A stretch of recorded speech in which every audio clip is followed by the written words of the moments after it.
Bonjour, voici l'info C'est ma TV en bref. Pour souligner le travail exceptionnel d'employés municipaux ayant sauvé la vie d'un usager de la piscine Guylaine Cloutier en octobre dernier, la ville de Montmagny tenait hier en fin de journée une activité de reconnaissance.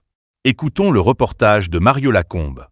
Le moins que l'on puisse dire, c'est que l'heure de Nicolas Gaudreau n'était pas venue le 23 octobre dernier. Tous les axes étaient effectivement alignés pour lui permettre de survivre au malaise cardiaque qu'il a subi lors d'un bain libre à la piscine Guylaine Cloutier de Montmagny. La formatrice Louise Pelletier-Proux, qui était sur place par un heureux hasard, a réagi rapidement et les jeunes sauveteuses Victoria Deschênes et Marie-Pierre Landry l'ont appuyé efficacement. Combiné à l'aide de nageurs présents, dont une infirmière et d'anciens sauveteurs, et un défibrillateur externe automatisé fonctionnel, l'intervention des employés municipaux a sauvé la vie du quadragénaire. Pour souligner le sang-froid dont elles ont fait preuve et leur héroïsme, la ville de Montmagny a tenu une activité de reconnaissance ce lundi en présence de leurs proches et de la victime, qui tenait également à être sur place pour remercier ses anges gardiens. Le maire de Montmagny, M. Marc Lorrain, soulignait que de mémoire, c'est la première fois qu'un tel incident survient à la piscine municipale depuis son ouverture en 1969. Il nous parle ici de l'importance des programmes de formation en sauvetage. Malgré le stress à une situation d'urgence, quelle qu'elle soit, dont celle qu'on a vécue le 23 octobre dernier, ça demande quand même beaucoup de sang-froid.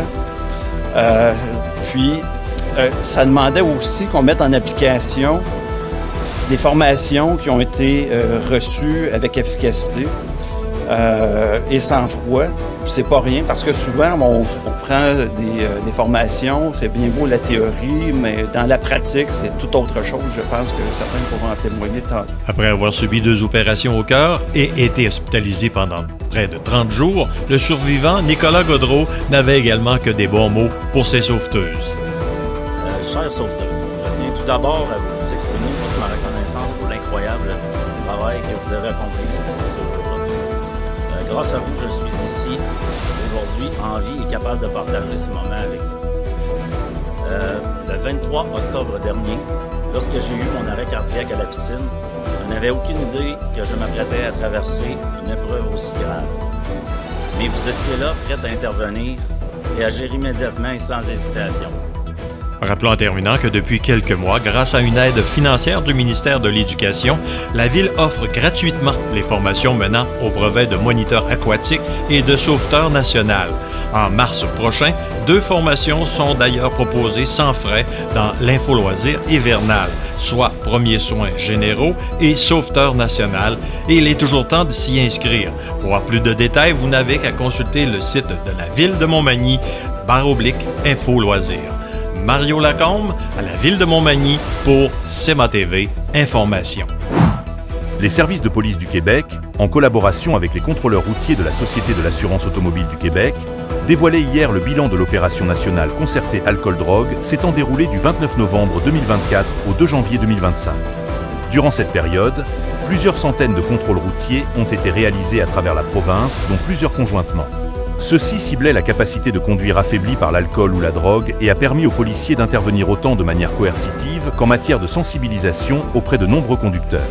À cet effet, plus de 800 conducteurs ont fait l'objet d'une arrestation pour avoir conduit avec la capacité affaiblie par l'alcool, la drogue ou la combinaison des deux.